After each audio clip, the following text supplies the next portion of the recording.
Auditeurs, auditrices de Radio Espoir, bonjour. Vous tous qui nous suivez sur les réseaux sociaux, merci de rester fidèles à notre rendez-vous. Merci surtout de vous connecter à Kefa TV. Chers amis de Radio Paix en Vie, inconditionnel de Vita Consecrata, bonjour et bienvenue. Nous sommes heureux de vous retrouver et dans le cadre de notre émission Vita Consecrata, une émission proposée par l'Union des religieuses et religieuses du diocèse de Grand-Bassam, dédiée à la découverte, à la réflexion et au rayonnement de la vie consacrée dans notre Église et dans notre société. Aujourd'hui, nous vous invitons à une réflexion profonde autour d'un thème d'actualité et de foi: la vie religieuse en contexte africain. En effet, dans un continent riche de culture, de traditions et de spiritualité, mais aussi confronté à de nombreux défis sociaux, des défis économiques et moraux, la vie religieuse se présente comme un signe d'espérance, de témoignage et de prophétie. Pour en parler, nous avons l'honneur de recevoir deux éminents invités: le révérend père Gabriel Dadja, prêtre religieux de la congrégation de Don Orion. Il est ingénieur informatique. Et le révérend père docteur Paul Zikpi, religieux, prêtre franciscain, docteur en théologie morale, actuel curé de la paroisse Saint-Étienne de Koumassi.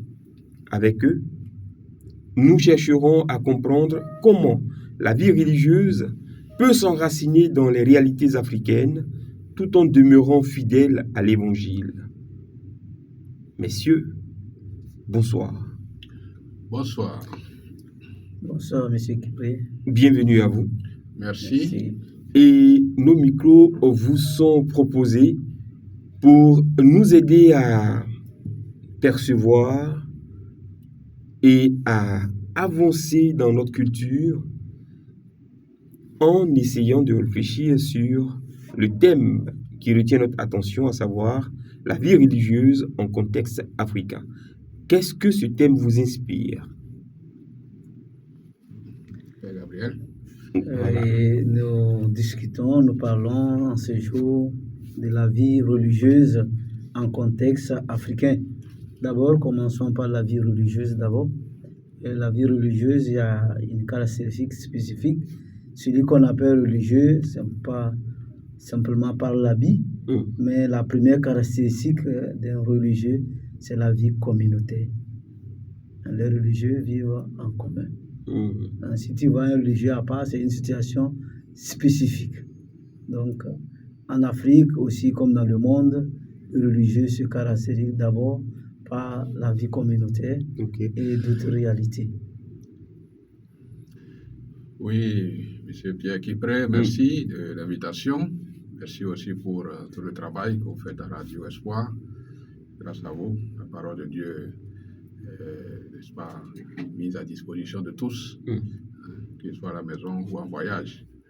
Alors, le thème qui nous réunit aujourd'hui, c'est la vie religieuse en contexte africain. Et cela nous réveille d'abord sur un aspect important aujourd'hui en Afrique. Et c'est un thème d'ailleurs très accrochant, très important, dans le sens où, au contexte africain, on voit beaucoup de gens aujourd'hui qui portent un habit spécial, que ce soit les hommes ou les femmes, et cela interpelle plus d'un. Les gens se posent la question, mais qu'est-ce que c'est quel phénomène? Et même dans nos propres familles, il n'y a pas moins d'interrogations sur cette réalité, d'un choix et d'une vie que certains qualifieraient de vie marginale ou de renonciation à la famille ou aux réalités socio-politiques, économiques.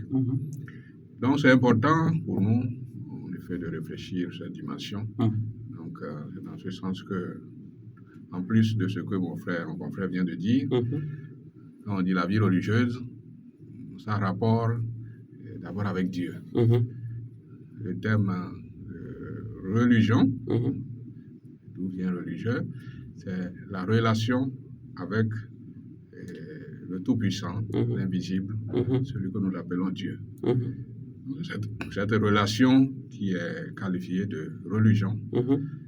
Donc, vie religieuse veut dire celui qui choisit prioritairement une relation avec le Dieu invisible et qui fait un choix qui l'amène à se dédier prioritairement à cela.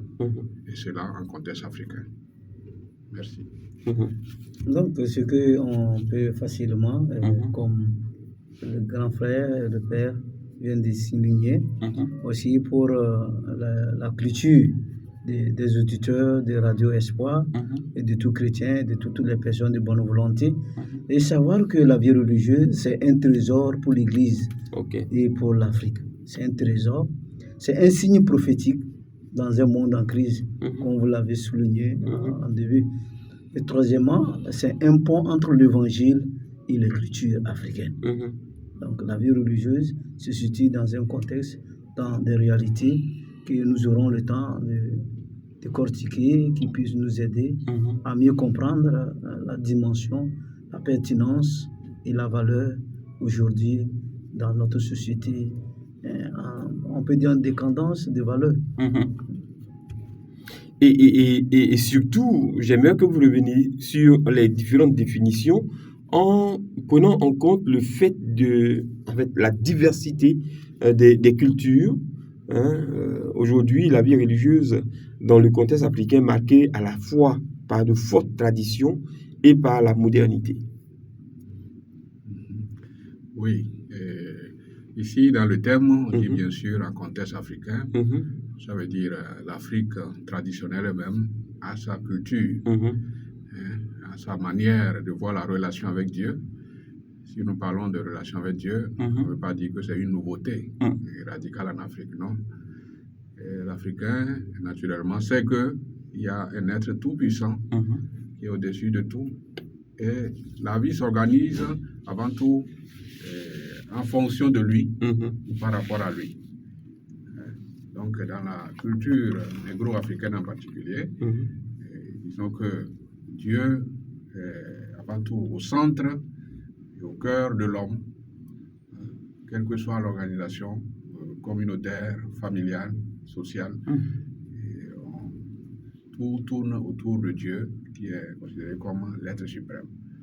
Maintenant, c'est la manière de se relationner avec ce Dieu en Afrique qui est une chose particulière. Particulièrement, c'est qu'en Afrique, la plupart des cultures considèrent que l'homme ne peut pas avoir relation directe avec l'être suprême. Donc, selon la cosmogonie, c'est-à-dire l'organisation de l'espace invisible et de tout ce qui entoure l'homme, on voit Dieu comme un être au-dessus de tout et il est entouré de toute une cour royale. Et donc, à la manière de nos royautés humaines ou même familiales, on ne parle pas au chef directement. Il faut forcément passer par des intermédiaires. Et donc, ce qui fait que l'Africain sait bien sûr que l'être suprême existe, mais dans son organisation, dans son adresse, dans son culte, il ne s'adresse pas directement à lui, il s'adresse à des intermédiaires qui sont, selon nos cultures, des divinités intermédiaires. Par exemple, la plupart des créatures que nous, chrétiens, nous disons que ce sont des créatures, ils considèrent ça comme des dieux, des divinités, qui peuvent porter la voix vers Dieu, comme les esprits. Les esprits des génies, les esprits même des ancêtres, déjà angélisés, qui seraient auprès de Dieu. Alors, ces esprits-là, on les considère comme des intermédiaires entre l'homme et Dieu. Et plus encore, il y a d'autres divinités qu'on crée bien qu'on considère comme intermédiaires également, comme des éléments de la nature. Une montagne, par exemple. Le sommet se perd presque dans les nuages. On suppose que bon, c'est une voix de Dieu, une voix qui peut aussi porter notre message. D'où la divinisation, par exemple, de la montagne, ou d'un fleuve, ou d'un océan, ou d'un arbre, donc, ou même des animaux, qu'on va considérer comme des intermédiaires. Mais je cite cela pour dire, dans le contexte africain, voilà un peu comment on conçoit la relation avec Dieu. Une relation indirecte. Bon, le missionnaire, quand il est venu, il a vu tout cela comme de l'idolâtrie ou de l'animisme. Bon, et ça dépend. Ça veut dire il faut d'abord voir quelle est la mentalité des anciens et quelle valeur ils donnent à cela d'abord, avant de porter un jugement moral ou religieux. Donc, dans leur mentalité, c'est d'abord ça. Mais quand Jésus-Christ est venu, on a connu qu'au niveau de la foi chrétienne, on peut parler à Dieu directement, où Jésus nous apprend que Dieu est Père, c'est-à-dire nous tous, nous pouvons l'appeler directement notre Père. Il est proche de nous, il nous écoute. Donc, on n'a pas forcément besoin de lui adresser les cultes à travers des intermédiaires. Les intermédiaires, bon, on peut en avoir besoin dans la mesure du possible, mais pas dans le sens traditionnel africain, où on va carrément dans la divinisation, bien dans l'idolâtrie. Père Gabriel. Oui, là, c'est là que c'est intéressant avec ce que le Père vient de faire, un vrai décor qui va bien nous aider à comprendre d'abord religieux, d'abord dans un contexte de manière générale, contexte africain, et quand on va aller dans le contexte biblique, contexte tradition africaine, tradition chrétienne, dans la foi chrétienne catholique. Donc déjà, dans notre vie de chaque jour, on dit qu'il est tellement religieux, il est très religieux, ça veut dire qu'il a une relation particulière avec Dieu. Donc ça veut dire qu'il montre des signes, des on voit en lui quelqu'un qui est connecté. On peut dire dans un terme que vous aimez bien, la connexion. Connecté. Informaticien. Connecté. Et c'est quand on est connecté que il y a le flux d'informations qui passe. C'est pas l'informatique maintenant. Oui, c'est ça, justement. C'est son domaine. Si le câble ou bien le support de connexion est défaillant, le message a du mal à transiter. Alors, si le religieux, que nous voyons qu'il est religieux, qu'il soit un prêtre traditionnel ou l'homme de Dieu, il a sa figure. Donc, d'abord, le religieux dont on va parler, c'est un homme qui a été choisi pour notre tradition, ou au niveau de l'Église, c'est un homme qui a été appelé, il sera consacré. Et donc, il va suivre de manière radicale la vie de quelqu'un. Et ce quelqu'un, c'est le Christ. Est-ce qu'il convient d'utiliser la thématique, les noms de religieux pour la tradition, pour la religion traditionnelle? On dit un prêtre vaudou. Est-ce qu'on peut dire un religieux vaudou? Non, on ne peut pas parler. La pratique religieuse. Est-ce que les castes sont les mêmes? Padre, vous qui êtes passé par la tradition béninoise, togolaise, voilà. Est-ce que il y a la chance, hein? Oui, est-ce qu'il y a deux Togolais, deux Togolais en plus? Est-ce qu'il y a par exemple une équipe? Parce qu'en fait, quand on dit religieux, je remarque tout ce que vous avez dit, c'est vie communautaire qui est représentée, identifiable avec un accoutrement, avec des ornements, et puis avec une manière de vivre, de s'exprimer, de se déplacer. Ils sont mis à part. Est-ce que dans la religion traditionnelle, on voit ça? Des jeunes gens, des jeunes filles qui sont mis à part, habillés de la même manière en uniforme, avec des ornements, des accoutrements, et qui ont une éducation qui leur est communiquée afin d'atteindre un certain niveau. Est-ce que c'est Oui. Et d'assouvir aussi à un certain service dans la communauté. Oui, tout à fait. Ça existe. Ça existe dans la région traditionnelle africaine. Il y a ce qu'on peut appeler des consacrés à une divinité. Bon, à l'autre émission, je vous en avais parlé un peu. Hein, parce qu'il y a des divinités particulières auxquelles les individus sont consacrés. En particulier, le prêtre de la divinité. L'autre fois, je vous parlais par exemple de la divinité, la foudre. La foudre qui est considérée aussi comme une divinité, une voix de Dieu, exprime la puissance de Dieu. Alors, cette divinité, la foudre, qui en éveil, du Togo ou du Bénin, on appelle Hevieso.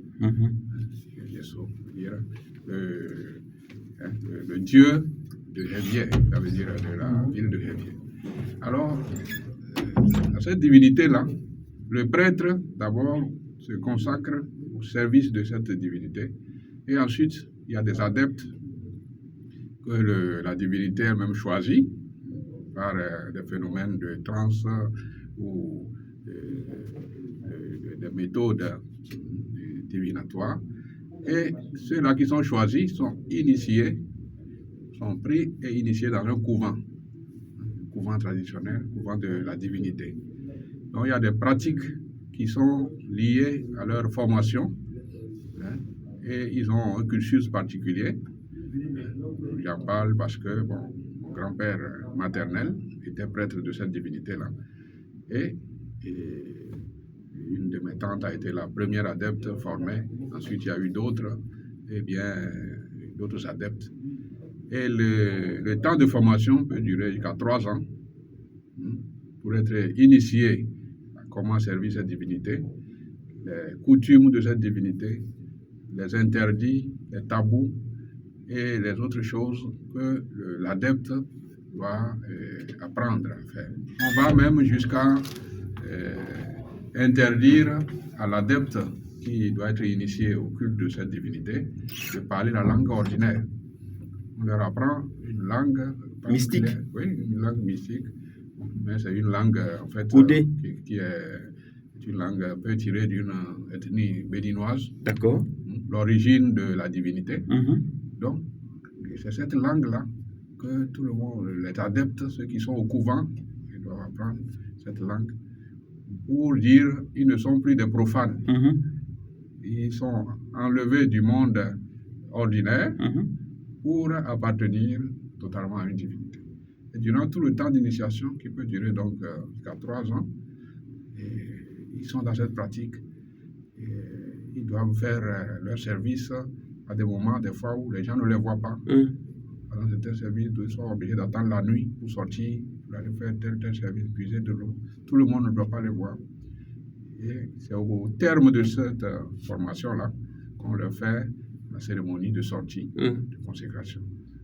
Et même après d'avoir fait l'initiation, la cérémonie de consécration totale, et quand ils rentrent dans la vie sociale, ils ont des usages particuliers. Ils ont toujours un habit particulier qu'ils portent, le blanc, des choses. Ils ont des usages qui ne sont pas toujours des usages des autres. Pour dire que dans la religion traditionnelle, il y a aussi la question de consécration. D'abord le prêtre qui est mis à part pour servir, et certains prêtres même vont jusqu'à ne pas se marier dans la religion traditionnelle. Sérieux? Ouais. Pour le service de cette divinité-là. Et les autres qui sont adeptes, ils seront mariés, mais sous certaines conditions, on ne va pas faire n'importe quoi. Il y a des tabous, il y a des interdits. Donc ça, c'est la vie particulièrement religieuse dans la religion traditionnelle, pour dire des gens qui choisissent prioritairement de servir une divinité.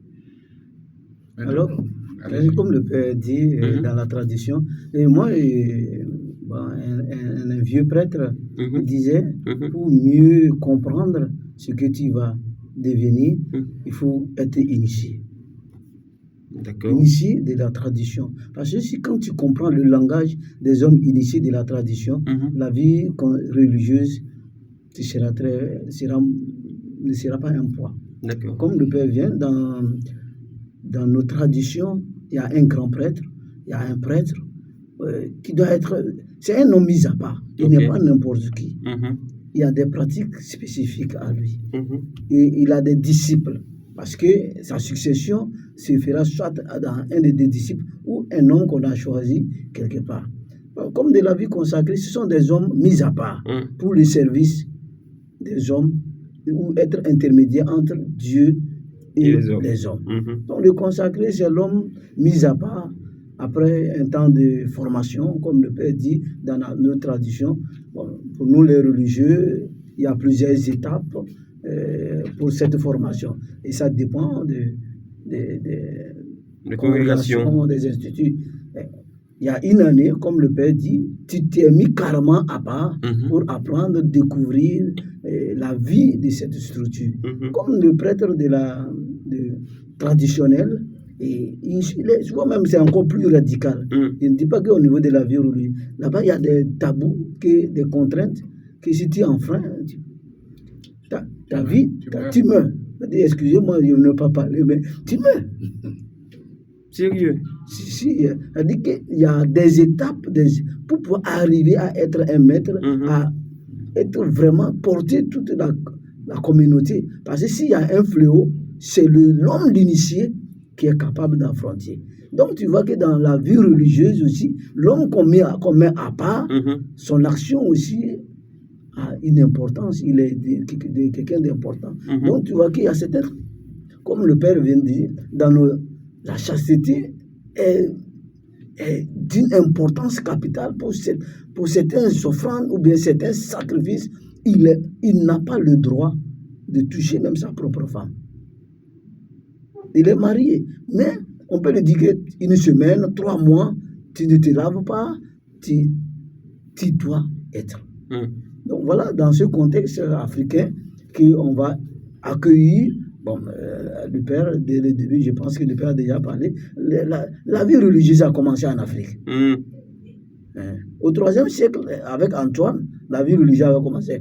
On a accueilli la vie religieuse avec la colonisation, comme si c'était la première fois la vie religieuse a commencé en Afrique. Oui. Avec cette ouverture de Père Gabriel, je pense qu'on va revenir maintenant au contexte chrétien, c'est-à-dire la vie religieuse chrétienne en Afrique. Oui. Donc, au niveau chrétien, comment comprenons-nous cette dimension de vie religieuse? Bon, au niveau chrétien, on va partir d'abord en tout de Jésus-Christ. Puisque chrétien, d'abord, c'est lié à Christ. Ça veut dire disciple du Christ. Donc, c'est Jésus, en quelque sorte, qui a ouvert la voie à ce que nous appelons aujourd'hui vie religieuse. D'abord, lui-même, à travers sa posture et son statut, aujourd'hui, nous savons qu'il est Dieu, il est fils de Dieu, mais il était un homme. D'ailleurs, en son temps, les gens le voyaient comme un homme ordinaire. À Nazareth, c'est un contemporain, c'est un frère, c'est un ami. Donc, il était d'abord un homme parmi les gens. La dimension divine, en son temps de la vie terrestre, était cachée. Donc, et le fait que, déjà dans sa posture, lui-même a choisi prioritairement la relation avec son Père. Il est venu pour servir Dieu. Je suis venu pour faire la volonté de mon Père. Et dans cela, il s'est débarrassé de beaucoup d'autres choses. C'est vrai qu'il travaillait de ses mains comme charpentier, mais à un moment donné, quand la mission devait commencer, il a laissé tout ça. Le travail de charpentier, le travail de la maison, tout. Et il s'est lancé pour la mission. Le temps que devait durer sa mission publique, 3 ans environ. Et en plus, il ne s'est pas marié, bien sûr. Donc, sa posture lui-même montre cette ligne de consécration à une mission particulière par rapport à Dieu. Et en plus, l'ouverture dont je parlais, qu'il fait pour la vie que nous appelons aujourd'hui vie religieuse.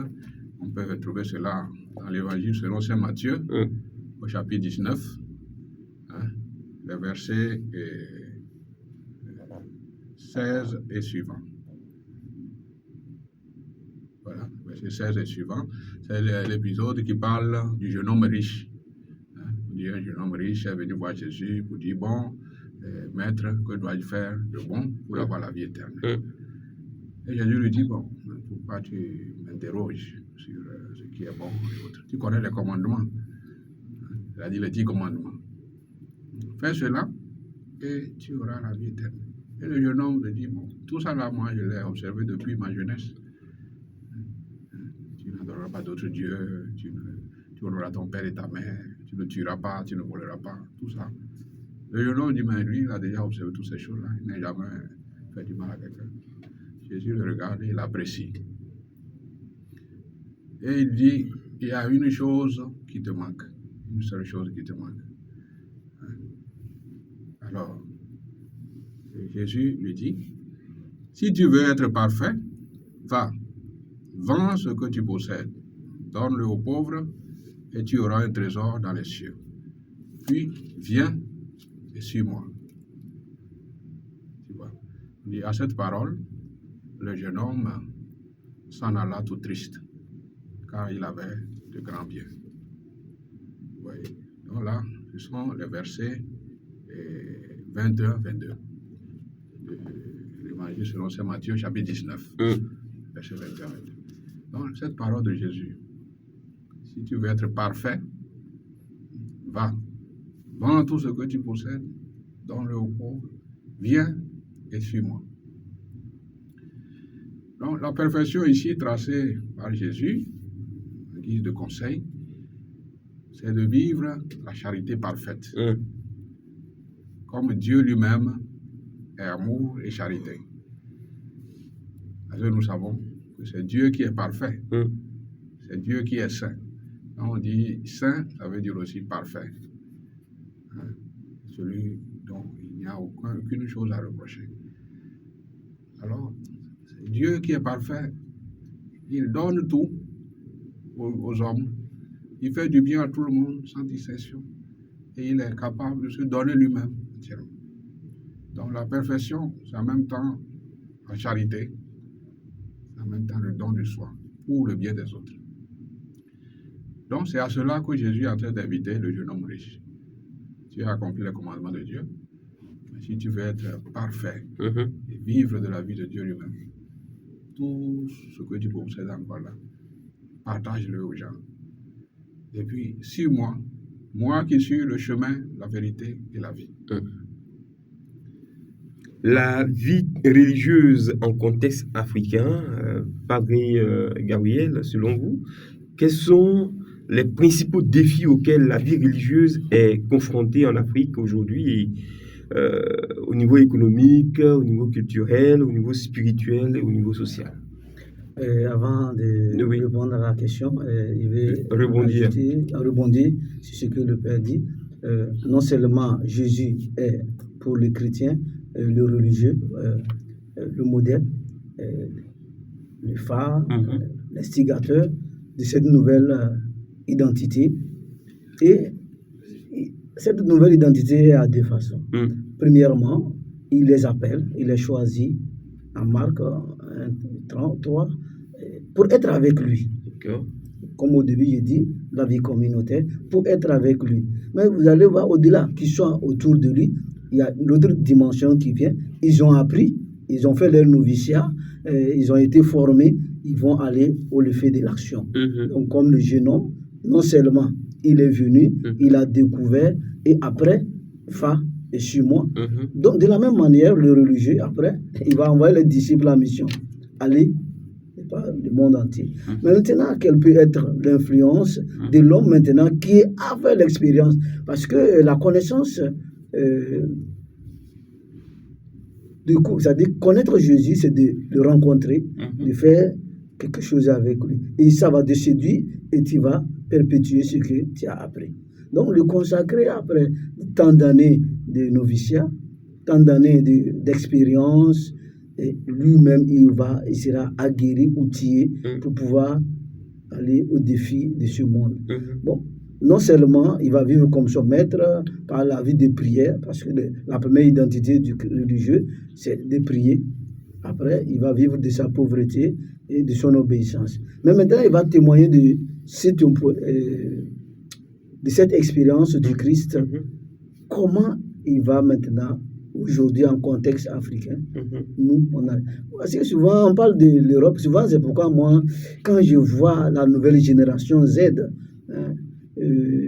avec l'expression... Qu'est-ce que vous appelez génération Z? Il n'était pas là quand vous avez évoqué Z. La génération Z, c'est les jeunes qui sont nés avec les téléphones. C'est ceux qui sont nés à partir des années 90, avant les téléphones. 95. Parce que la génération Y, c'est vous, quoi. Z, vous avez dit quoi? C'est la génération hyper connectée, ceux qui sont avec les smartphones, etc. Que vient chercher Z? Donc, nous sommes cette génération connectée. Et, bon, moi, j'appelle génération tête baissée. D'accord. Et nous sommes aujourd'hui à ce défi. Bon, aujourd'hui, on parle de panafricanisme, etc. Mais ce qui est intéressant, bon, en parlant de la vie religieuse et le défi, le développement de l'Europe est parti des monastères. D'accord. C'est parti. Aujourd'hui, si l'Europe est debout, et aujourd'hui l'Europe s'écroule, c'est parce qu'au début, ils avaient pris une valeur chrétienne, et aujourd'hui, cette valeur chrétienne est vendue, n'est plus considérée. Dans les monastères, il y avait une règle. Saint-Benoît, prie et travaille. Ora et labora. Si aujourd'hui, le religieux doit aider le monde, l'Afrique et l'Ivoirien, c'est d'abord lui montrer le chemin de la foi chrétienne et lui dire non, on ne sait pas seulement de prier, mais c'est de transformer ce monde qui n'est pas le travail. Parce qu'aujourd'hui, les gens, il y a beaucoup dans nos églises, tu les vois toute la journée, on est là, on crie, Jésus, oui, mais aide-toi et le ciel t'aidera. Parce qu'aujourd'hui, vous voyez, les religieux, ils travaillent, ils ont des écoles, ils ont des professeurs. Bon, le père lui-même, il est professeur, mais il ne sait pas pour compter seulement, pour dire, bon, je vais mais au-delà de ça, on va aux champs. Nous avons des champs. Les démonicains, à Yamoussoukro, ils ont des fermes agricoles.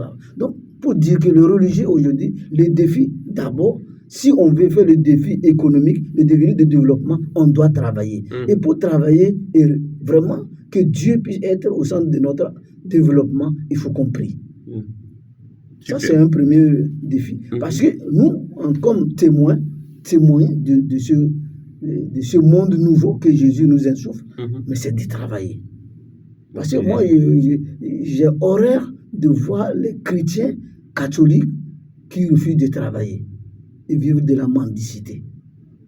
Aujourd'hui, beaucoup de nos jeunes filles vivent de la mendicité. Est-ce que je demande? Mais il y a une chose qui m'a marqué quand j'étais à Niamey.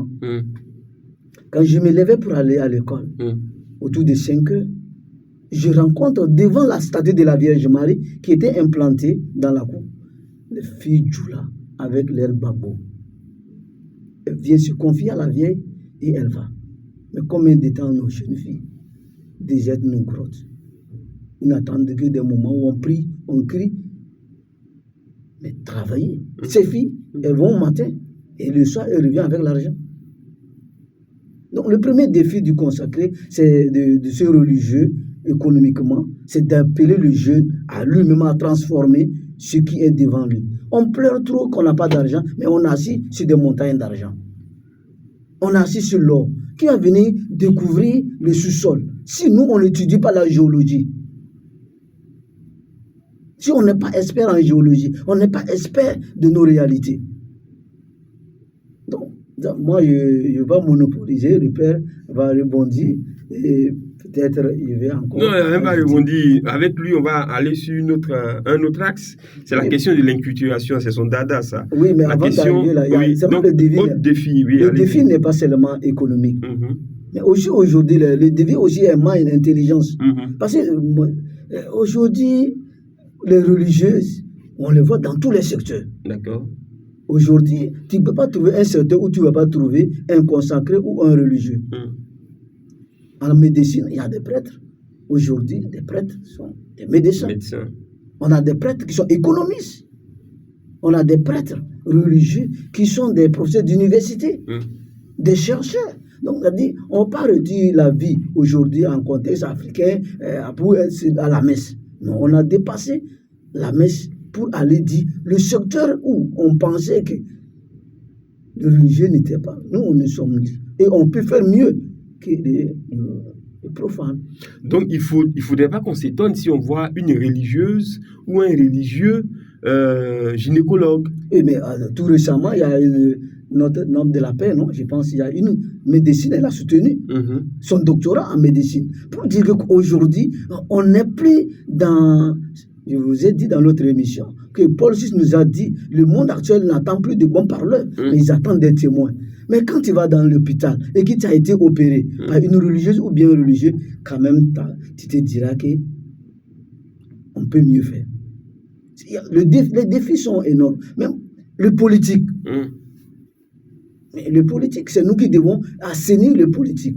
Nous devons dire les gens ce qui c'est que le politique et la politique. Les défis sont énormes aujourd'hui pour le religieux ou la religieuse dans le milieu où elle vit. Parce qu'elle doit être éveilleur de conscience. Merci. Alors, la question de l'inculturation est souvent aussi évoquée, Padre Zikwi. Concrètement, comment les religieuses ou les religieux peuvent-ils vivre leur consécration en dialogue avec les traditions africaines? Oui, merci pour la question. Et, tout à l'heure, j'avais cité le texte biblique qui est, disons, inspirateur de ce style de vie religieuse. Et c'est justement ce texte, je dirais, que Saint Antoine l'Abbé, que mon confrère Gabriel a cité tout à l'heure, on dit aussi Antoine l'Égyptien. C'est lui, dans l'histoire de l'Église, quelque sorte, qui a matérialisé, quelque sorte, ce que nous appelons aujourd'hui la vie religieuse. C'est vrai que Jésus a vécu cette vie, il a appelé les apôtres, qui l'ont suivi, eux aussi se sont détachés de leur famille, même de leurs épouses et tout ça, pour mener cette vie. Mais après Jésus, quand la chrétienté a continué et tout, c'est en Égypte, avec Antoine l'abbé, que la question a répondu. Antoine, en voyant que la vie chrétienne a commencé par s'affadir, les gens ne prenaient plus au sérieux les valeurs chrétiennes que Jésus l'enseignait. Et puis un jour, en entendant cet évangile que nous venons de lire, si tu veux être parfait, va, vends tout ce que tu possèdes, donne-le au pauvre, viens et suis-moi. Antoine s'est senti appelé et effectivement, tout ce qu'il avait, il a vendu, il a distribué aux gens, il est parti au désert pour aller vivre dans le désert d'Égypte. Et il a vécu même très longtemps. Ça veut dire qu'il a fait même 90, 100 ans avant de mourir. Mais tout en étant au désert, il était en communion avec la société, priait avec la société. Il recevait des gens dont il était l'accompagnateur spirituel, le directeur spirituel, un ermite, disons, ancré dans la société, dans la vie. Il était au courant de tout ce qui se passait. Il priait, il conseillait, il dirigeait. Et c'est sur son style de vie que les autres communautés vont commencer à naître, ceux qu'on va appeler les cénobites. Les cénobites sont maintenant les religieux qui vont essayer de se regrouper en communauté. Parce qu'Antoine, lui, il était ermite. Ermite, ça veut dire quelqu'un qui vit au désert et qui est seul. Après lui, il y aura des communautaires, cénobites, qui vont se développer de plus en plus. Et puis, ça a pris également un élan en Occident, avec Saint Benoît, qui va fonder maintenant la vie religieuse monastique. Et ainsi de suite. Donc, Saint Antoine du 2e, 3e siècle, après en Europe, ce sera au 4e siècle, et ainsi de suite. Et aujourd'hui, on a des multitudes, des milliers de communautés de religieux, religieuses dans le monde entier au niveau chrétien. Mm. Et donc, en Afrique, dans le contexte africain, comment inculturer tout cela, et vivre cela en accord aussi avec nos us et coutumes, avec nos mentalités africaines. Moi, le premier point d'inculturation que je trouve, c'est comment vivre cette vie dans le même élan de sérieux que ce que faisaient déjà nos traditions. Tout à l'heure, j'ai parlé de la vie conventuelle, de la vie de couvent, pour les consacrer à la religion traditionnelle, divinité. Et vous avez senti tout le sérieux qui était dans cette formation-là, où les gens étaient... La rigueur de la discipline. Ils ne devaient pas sortir n'importe quand, ils ne devaient pas parler n'importe comment, ils ne devaient pas manger n'importe quoi, ils devaient suivre strictement les directives de la divinité, suivre les interdits, les tabous, faire ce qui est bien, ne jamais faire du mal, etc. Donc, cette rigueur-là.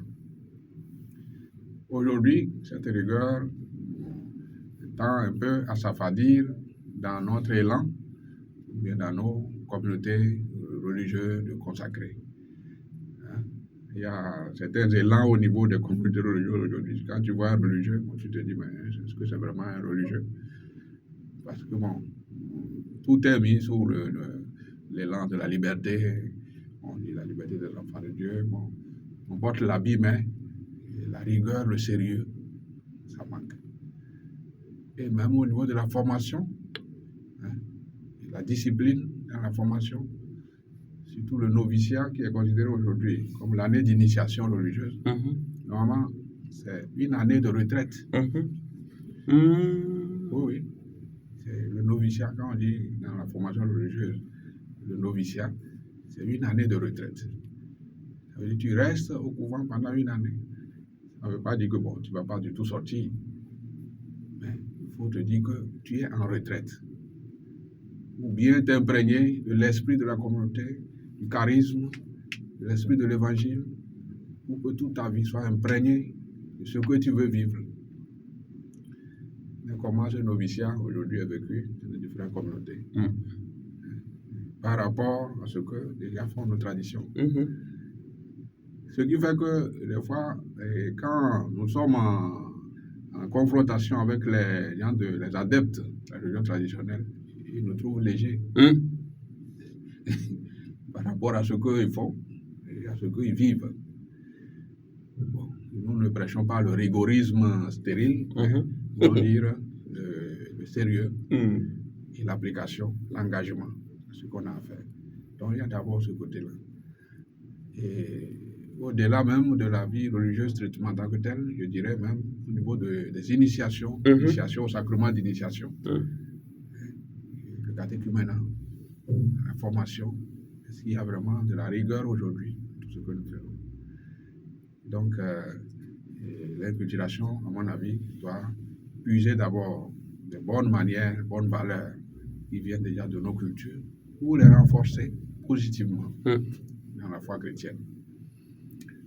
Et de deux, l'inculturation, c'est que tout en étant religieux, normalement, on n'est pas radicalement coupé de la souche familiale communautaire. C'est vrai que le caractéristique du religieux, ce sont les vœux, de pauvreté, de chasteté et d'obéissance. Pauvreté pour dire, bon, on ne s'attache plus aux choses matérielles, on ne considère plus les choses comme une propriété privée de manière absolue. Ce qui est à vous est à la communauté. Est à la communauté. Ouais. S'il y a une voiture, bon, c'est pas ma voiture, même si... Ce sont vos parents qui l'ont offerte?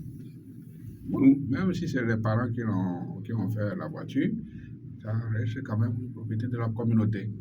Puisque pour l'entretenir, c'est l'argent de la communauté.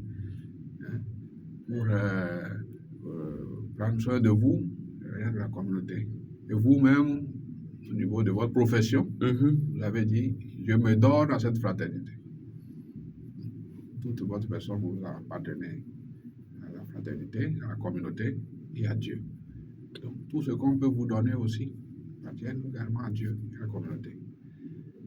Donc, c'est ça le sens de la pauvreté. C'est le sens de détachement. C'est pas qu'on renonce à tout, on ne va pas aller en voiture, on ne va pas aller en avion, non. Il y a les moyens, mais c'est communautaire. Et puis, la chasteté, vous voulez dire, le respect des autres, de leur vie. Toi, tu as choisi le célibat pour servir Dieu. Non, un célibataire n'a pas de femme, ni de jour, ni de nuit. Opérationnel 24 heures sur 24. Donc, il y a tout ça, c'est le sens du détachement pour le service. Et puis l'obéissance, c'est obéir aux supérieurs qui sont des messagers de Dieu à notre endroit. Ce que le supérieur dit est considéré comme ce que Dieu veut pour nous. Voilà. Ce que le supérieur dit est considéré comme ce que Dieu veut pour nous. Voilà. Oui. C'est ça. Bon, mais si l'inculturation, parce que ce qui est intéressant, tu nous as amené à aller dans nos cultures. Et heureusement, nous avons ce que nous connaissons, cette rencontre des deux cultures. Parce que au-delà de la vie religieuse, on a dit que de l'autre côté, ça se vit. Bien sûr. Il y a des valeurs. Comme le Père dit, il y a des valeurs. Aujourd'hui, ces valeurs doivent être portées à un niveau de la vie du Christ. Il les amène à la plénitude. Donc aujourd'hui, on doit aller à plus de sagesse, de solidarité. Aujourd'hui, la solidarité a voyagé dans nos sociétés. Parce qu'auparavant, quand tu veux aller chez ton oncle, tu n'as pas besoin forcément de l'appeler au téléphone. Tu vas aller, il y a toujours le plat pour l'étranger. Dans toutes les cultures, il y en a ça. On finit de manger, il y a un plat, parce qu'on ne sait pas qui peut venir. Aujourd'hui, quand tu fais erreur, tu ne peux plus trouver à manger, parce qu'il fallait nous avertir avant. Parce que ce sont des valeurs que nous perdons en Afrique et que nos sociétés sont en train d'élanguir. Il y a une chose qui est encore plus horrible, que ce soit peut-être même chez les religieux, le manque de respect, le droit d'aînesse. Ça ne se marchande pas dans nos traditions. Aujourd'hui, on se manque de respect dans la rue. C'est l'argent qui a la valeur. L'homme n'a plus de valeur. Même on nous raconte une anecdote, non, mon père, qu'il y avait une rencontre dans une famille. Et c'est le plus petit qui est riche. Les grands frères sont arrivés. Et l'étranger arrive, demande, mais on ne commence pas à dire non, le papa n'est pas encore arrivé. Le papa qui dit le papa n'est pas encore arrivé. En parlant de qui? On parle du petit frère qui a l'argent. Qui n'est pas encore arrivé. Oui. C'est le géniteur lui-même dit que... le papa n'est pas encore arrivé. Bon, c'est ce que vous nous forcez à faire. Vous êtes plus jeune que moi, vous êtes mon fils, vous êtes prêtre, mais on vous appelle mon père. Attends, je suis ton père dans ces autres sens, mais cela ne manque pas de savoir que tu es plus âgé que moi. Le droit d'aînesse ne supprime, c'est-à-dire, je ne supprime pas le droit d'aînesse parce que je suis prêtre. Parce que si je suis bien éduqué, je sais où commence mon sacerdoce et où aussi commence mon humanité. Et où s'arrête ton sacerdoce? Oui. Mon sacerdoce, il a une plénitude, je suis d'accord. Mais quand même, je suis avec le Père et il va dire, bon, nous tous on est prêts. Mais ça ne veut rien dire, mon frère. Donc le droit d'aînesse, le respect, c'est une valeur africaine qu'aujourd'hui, bon, sur les réseaux sociaux, souvent on voit les jeunes qui manquent de respect aux autorités parce que, il se dit, la liberté. Attention, cette liberté, souvent, quand on obéit, il y a bénédiction. Bénédiction dans le respect. Donc nos traditions doivent être élevées et au rang de valeurs chrétiennes pour que nos sociétés soient des sociétés harmonieuses. C'est là la valeur intrinsèque du religieux dans un milieu. Parce que la manière dont je vais tenir la vieille, je suis religieux, la manière dont je lui dois du respect doit transformer ceux qui sont autour de nous. Mais justement, c'est ce qui allait m'amener à vous poser la question à la suite de la question de l'inculturation. Quel rôle spécifique la vie religieuse est-elle appelée à jouer face aux réalités africaines telles que la pauvreté, les conflits, l'injustice sociale ou la crise des valeurs. Quel rôle particulier la vie religieuse est-elle appelée à jouer? Aujourd'hui, le religieux, le consacré ou bien le prêtre, tout le monde, on est aujourd'hui à fonctionner à moteur double turbo. D'accord. Parce qu'aujourd'hui, on a une lourde responsabilité de conscientiser les hommes, D'accord. de les amener à être des artisans de paix. Parce qu'il ne sert à rien que chaque année, après chaque 5 ans, on doit se préparer pour faire la guerre. On a une autre vie meilleure que cela. Et les religieux peuvent dire que oui, c'est vrai, on ne peut pas voir les choses de la même façon. Mais cela ne veut pas dire qu'on n'a pas raison. Nous devons aider les gens. Saint François a une prière que les évêques de Côte d'Ivoire avaient une fois adoptée. Faites de moi un artisan de paix. Là où il y a la haine, je mets. C'est une prière déjà qui évangélise. Quand tu récites, toi-même tu te poses la question. Oui, l'actuelle prière aussi est très belle, où on demande qu'on transforme nos fusils, nos armes, des trucs de paix. C'est interpellateur. Le religieux interpelle. Le religieux, c'est un homme réconciliateur. Parce que s'il y a un problème entre un couple, on vient parce qu'on a confiance en nous, qu'on peut trouver les mots justes pour apaiser. Mais le religieux, c'est un serviteur. Parce que le peu que nous trouvons, nous le mettons à la disposition des plus pauvres. Nous avons des écoles, nous avons des structures où le religieux travaille.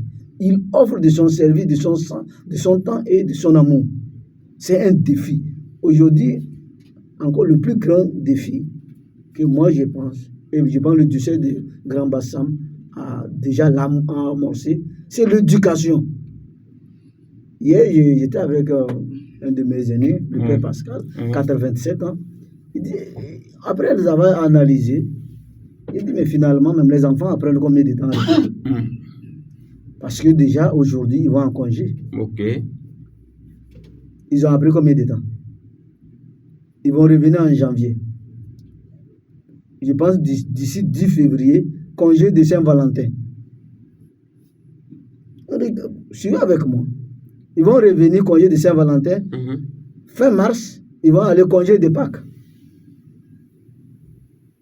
Quand ils vont revenir congé de Pâques, c'est déjà mi-avril. En mai, c'est la fin de l'école. Combien de temps ils ont appris? Qu'est-ce qu'ils ont appris? On a un défi d'éducation, de formation. Nous avons le devoir aujourd'hui, comme consacrés religieux, de former des acteurs de demain. Avec une rigueur, comme on dit, le père parlait dans l'initiation, avec une rigueur, avec une conscience que nous sommes la relève de demain. Le religieux africain, je vis en Afrique. Et je dois appeler mon frère à travailler. Ça, c'est un défi. Un défi. Mais aussi, on a un défi de crédibilité. Si tu manges avec le diable, ne sois pas étonné que tu sois diable. Donc, on a un défi. Parce qu'on sait souvent, c'est les mêmes personnes qu'on va dire, tu ne peux pas dénoncer quelqu'un qui te nourrit matin, midi et soir. Donc, nous avons un défi de crédibilité de l'annonce de l'évangile, des valeurs que nous-mêmes nous sommes porteurs. Alors, Padre, je sais que vous voulez rebondir. Alors, on va spécifier la question. Donc, la jeunesse africaine est nombreuse. Les jeunes sont plus nombreux. Et cette jeunesse est en quête de repères. On dit perte de valeur. Comment la vie religieuse peut-elle parler au cœur des jeunes et susciter de nouvelles vocations? Oui, tout à fait. Comme disait le Père Gabriel tout à l'heure, la question de crédibilité. Être soi-même d'abord un modèle d'une valeur qu'on incarne. Donc, les jeunes, avant tout, c'est notre vie qui regarde. Les aînés, ceux qui sont là, ceux qui normalement représentent Dieu, c'est leur modèle, leur vie regarde. S'il y a des valeurs qui les interpellent, ils vont suivre. qui n'a jamais voulu suivre quelque chose qui est bien. Ce qui est bien attire naturellement. Quand le soleil se lève, naturellement tout le monde ouvre les yeux pour regarder. Donc, ce qu'il y a d'abord, c'est que nous puissions être des gens exemplaires, des gens qui incarnent des valeurs, qui puissent inspirer. Donc, la vie religieuse, au sens chrétien, et tout à l'heure, je suis parti du Seigneur Jésus-Christ, mais on peut même remonter plus loin, parce que Dieu a commencé à mettre des gens à part, déjà dans l'Ancienne Alliance, l'Ancien Testament, en commençant par Abraham. Dans le livre de la Genèse, chapitre 12, 1 et suivant, Dieu dit, quitte ton pays, la maison de ton père, et va là où je te montrerai. Alors, Dieu a fait d'Abraham un modèle d'obéissance, un modèle aussi de combat pour la justice. Abraham ne cherchait pas par là. Quand il voit qu'il y a quelque chose qui va être conflictuel, il quitte, il va ailleurs. Quand il devait avoir un conflit entre lui et son neveu Lot, il a dit à Lot, toi et tes serviteurs, allez de ce côté, moi je vais de ce côté. Il ne faut pas avoir par là. Donc, le style de vie de celui que Dieu a mis à part doit inspirer pour la justice, pour la vérité, pour le bien, pour la réconciliation. Moïse, c'est la même chose. Dieu a mis Moïse à part. Voyons au livre de l'Exode, chapitre 3, quand il avait l'expérience avec le buisson ardent, où Dieu s'est révélé à lui. Et Dieu lui dit, va libérer mon peuple, qui est sous l'oppression chez Pharaon. Moïse voulait parler, bon, au final, il a accepté. Donc, le style de vie de Moïse, c'est de combattre l'injustice, combattre l'oppression, à travers l'obéissance aux ordres que Dieu lui donnait. Donc, hier comme aujourd'hui, notre modèle pour pouvoir interpeller les jeunes, les adultes, c'est les valeurs que nous portons. Si nous-mêmes, nous sommes des gens intègres, justes, véridiques, qui vivons ce que nous professons, la pauvreté qui veut dire le partage, l'amour des autres, la charité, l'obéissance et la chasteté, si nous vivons déjà ces valeurs-là, les jeunes voient, ils voient la dédition, ça les inspire. Et surtout, comme Gabriel l'a signifié tout à l'heure, les différents défis qui sont dans notre société. Défis de corruption, de détournement, d'injustice, d'oppression. Qu'est-ce que les religieux aujourd'hui font par rapport à tout cela? Or, au milieu des chrétiens, qui sont tous appelés à être celles de la terre et lumière du monde, le religieux en particulier est appelé à exceller dans sa manière d'être celle de la terre et lumière du monde. Ça veut dire là où il est, s'il y a quelque chose qui ne va pas, sa présence doit changer la chose, il doit faire en sorte que la chose change dans le bon sens.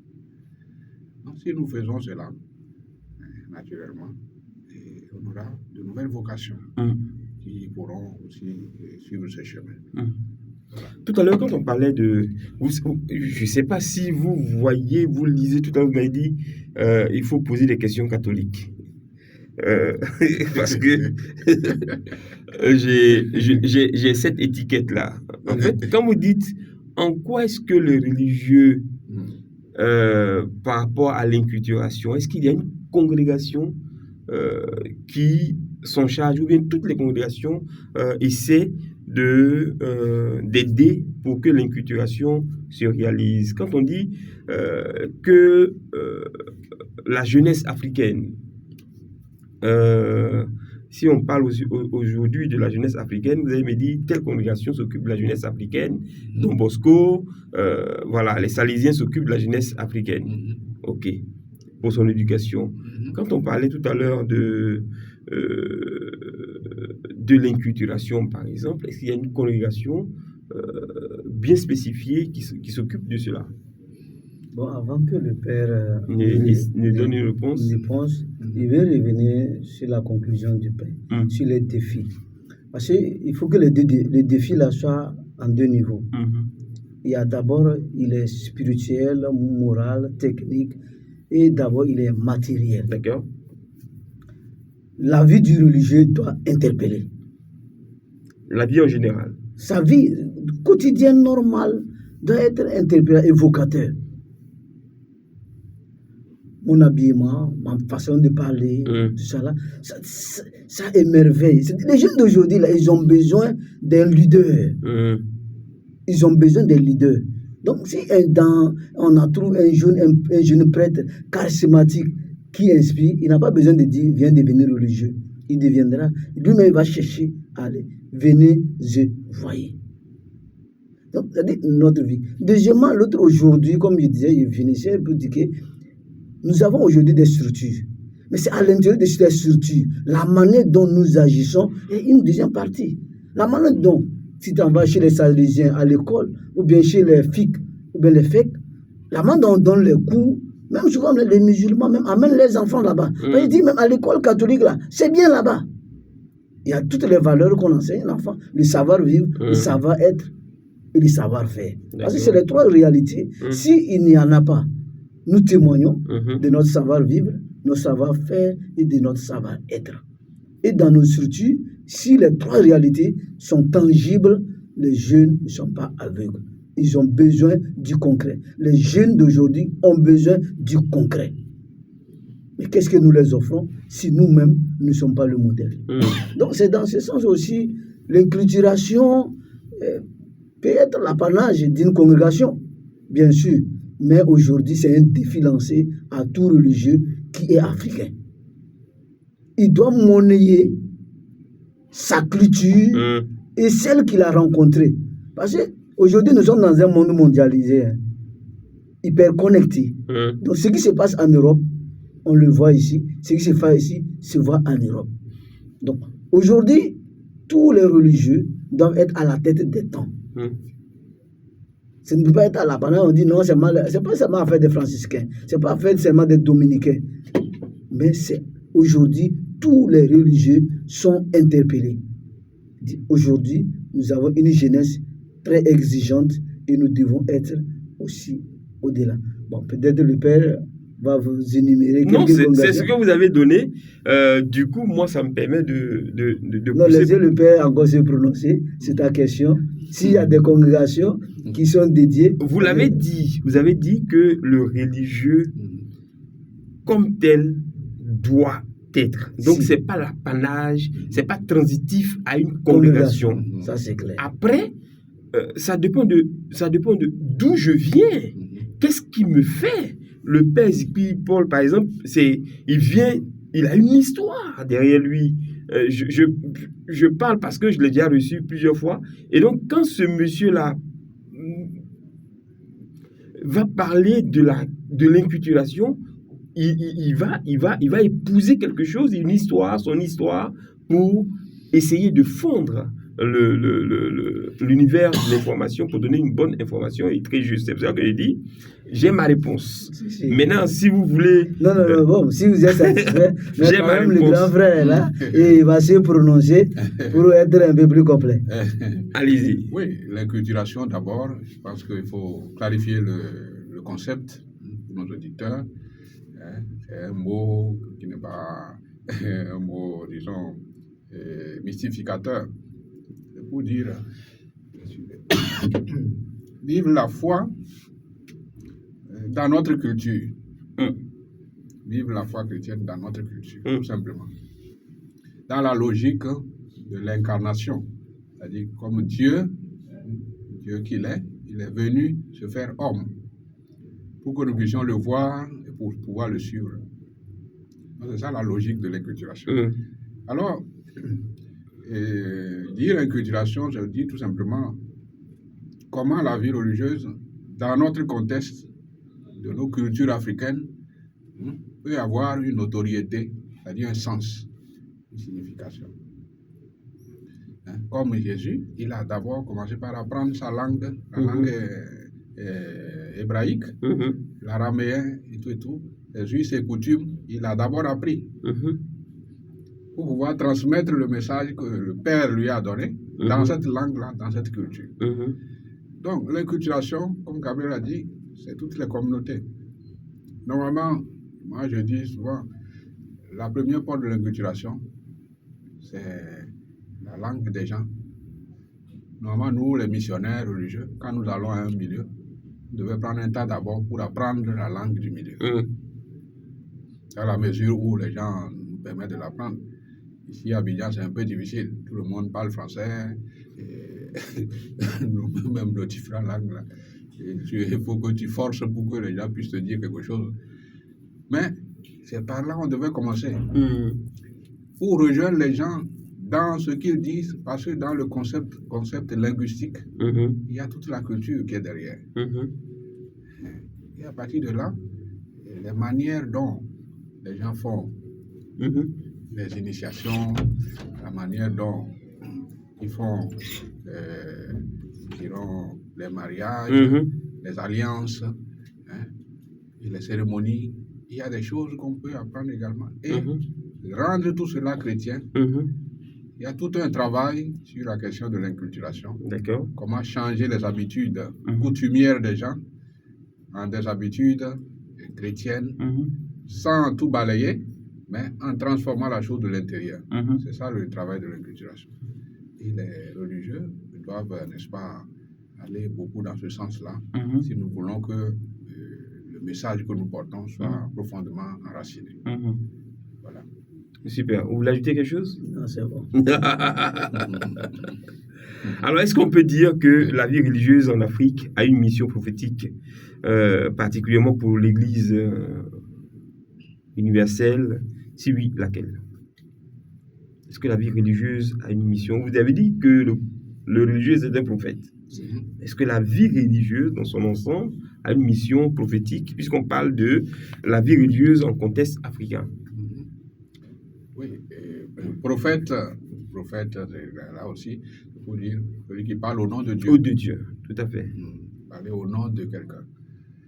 Donc, religieux, c'est qu'on a été mis à part par quelqu'un pour porter son message au monde. Et son message, ce sont les conseils évangéliques, les conseils que Jésus a donnés. Si vous savez. Donc, si on vit ces conseils-là, forcés, on est en train de porter le message de Dieu au monde et à la société. Ouais. Donc, la vie religieuse prophétique dans sa nature, dans son élan, mais il faut que cela soit véritablement authentique.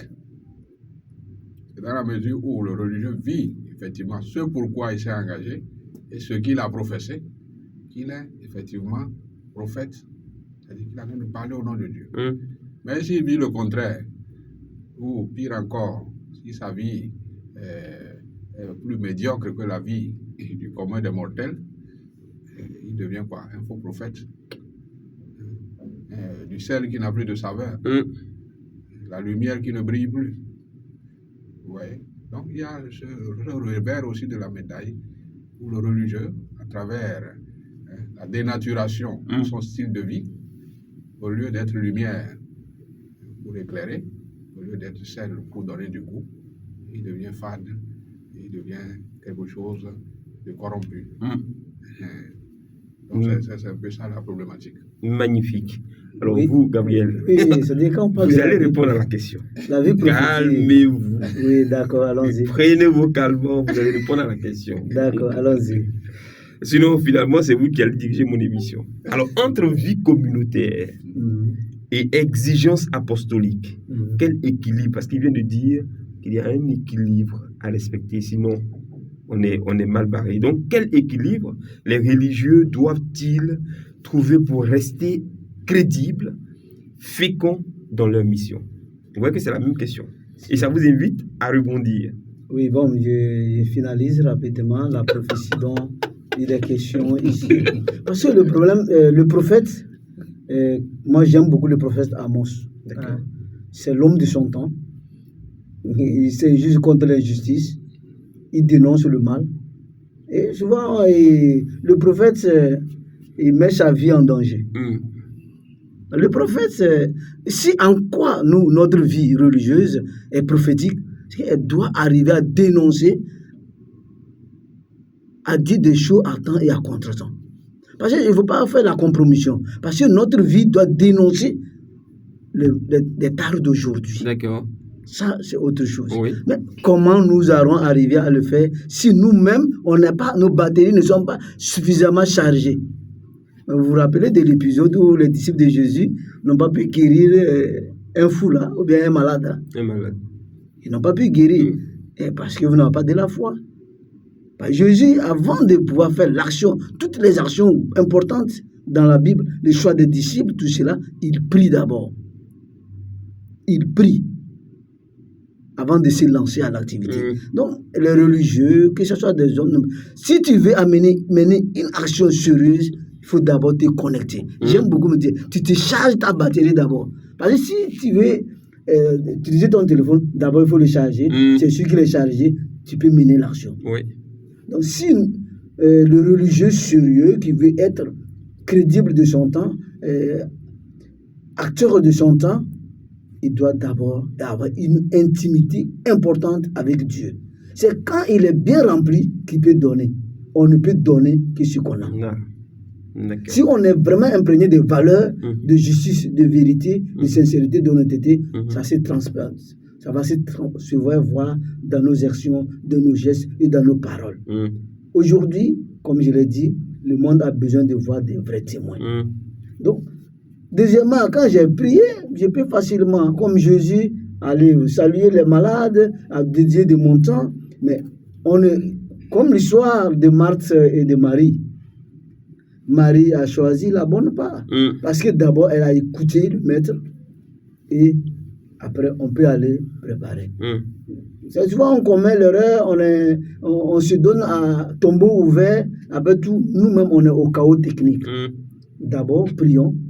On a un grand discernement et on sait ce qu'il faut faire. Et c'est là qui est intéressant, l'informatique, l'optimisation. Il faut savoir optimiser nos actions. Souvent, on se jette dans beaucoup d'activités, mais on n'a pas beaucoup de ressources. On doit prier le maître de la maison qui nous donne les forces et on pourra faire l'activité. Donc, il faut l'équilibre juste. Parce qu'il n'y a pas un baromètre pour dire c'est 70%, 50%, mais le terrain guide le combat, comme disent les militaires. Donc, on doit savoir que notre première activité, c'est la prière. Pour transformer le monde, il faut prier. Si on veut que le monde se transforme, moi, souvent, je m'étonne qu'en Côte d'Ivoire, il y a beaucoup de chrétiens, et chaque 5 ans, on est des palabreurs. C'est-à-dire que la prière n'a aucune incidence sur notre vie. Si vraiment on était des chrétiens, même un poignet de chrétiens peut transformer toute la Côte d'Ivoire.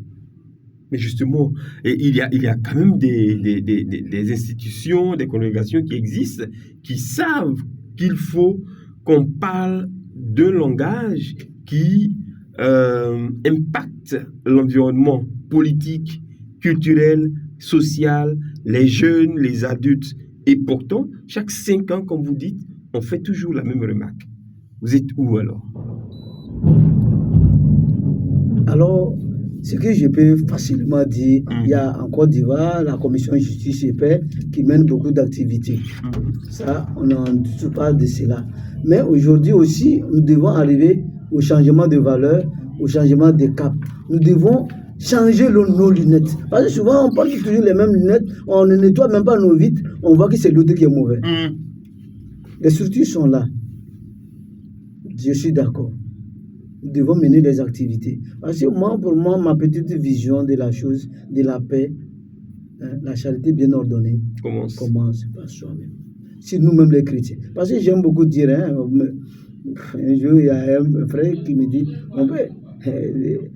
il semble que le cardinal t'entend quand il parle à tes fidèles. Je dis oui. Parce que je ne suis pas un médecin qui caresse la plaie de son malade. Je le fais pour que ça va mal, mais ça va guérir. Parce qu'il faut qu'on arrive à se dire la vérité. Comme dirait le livre, on se dit des bêtes.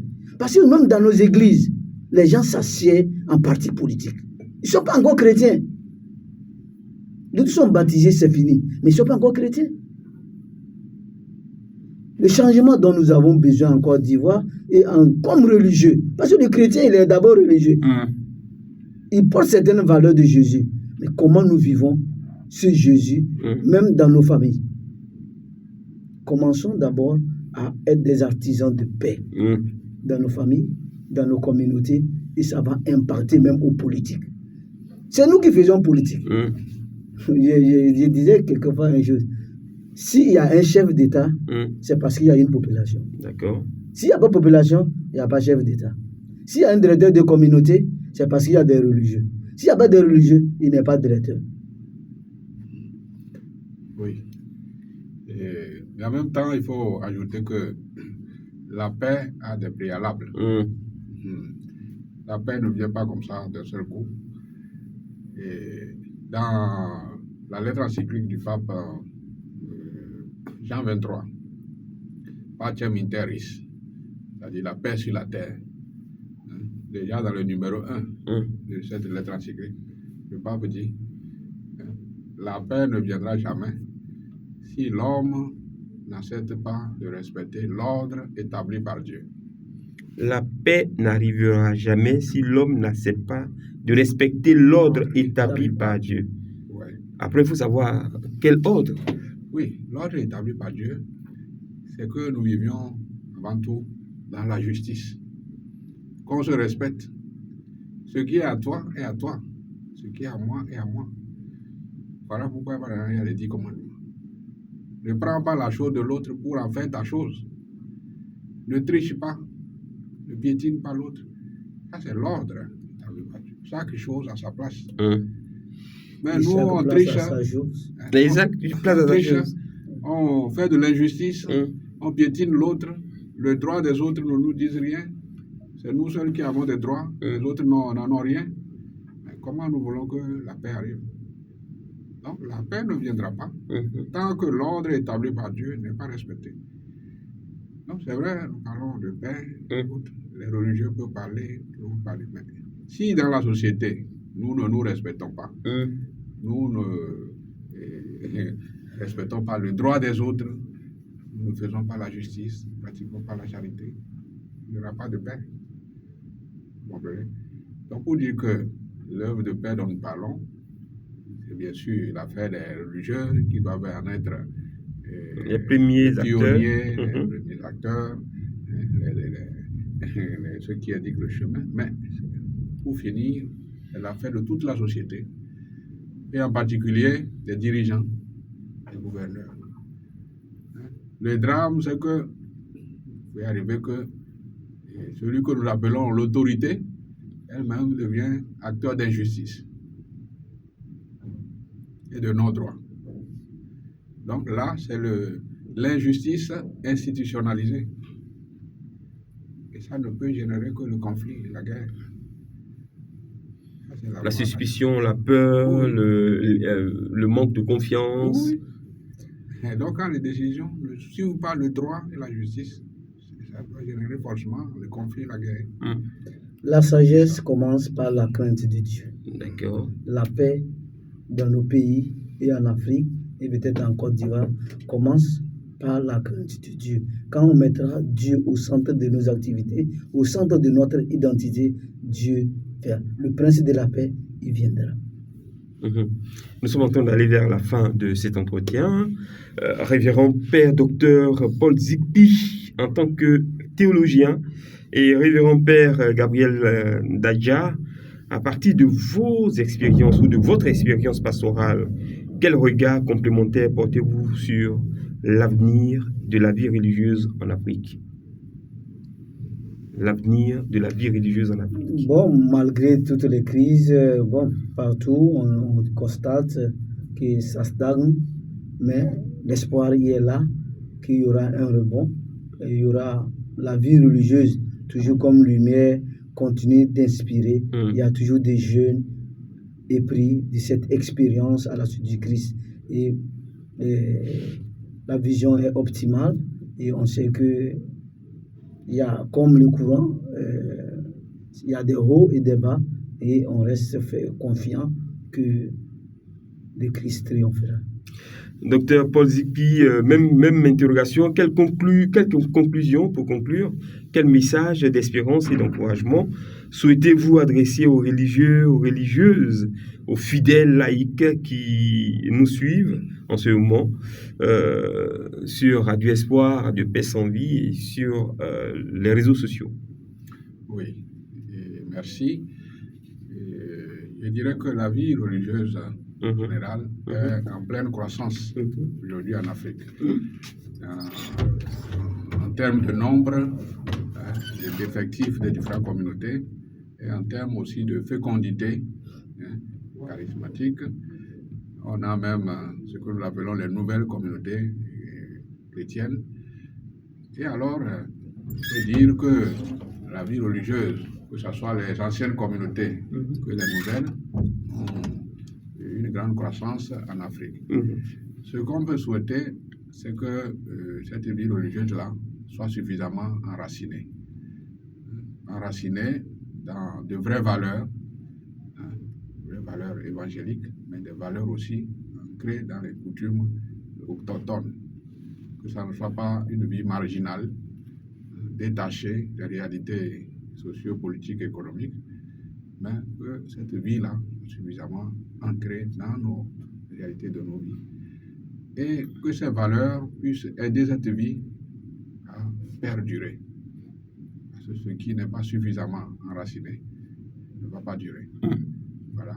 Donc, un appel à tous et à chacun de travailler pour la solidité de cette vie religieuse en Afrique. Magnifique. Chers auditeurs de Radio Espoir, Radio Paix sans vie et très chers internautes, nous arrivons au terme de cette émission Vita Consecrata, consacrée à la réflexion sur la vie religieuse.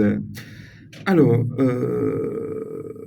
nous adressons nos sincères remerciements à nos invités, le révérend père Gabriel Dadja et le révérend père Dr Paul Zikpi, pour la profondeur de leur analyse, la clarté de leurs enseignements complémentaires, subjectifs et la richesse de leurs témoignages. À travers cet échange, nous retenons que la vie religieuse en Afrique est appelée à être enracinée dans la culture, fidèle à l'Évangile et résolument tournée vers le service de l'homme, en particulier des plus vulnérables.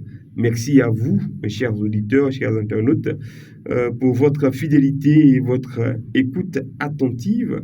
Que cette émission nourrisse votre foi, éclaire notre discernement et ravive l'espérance dans nos vies.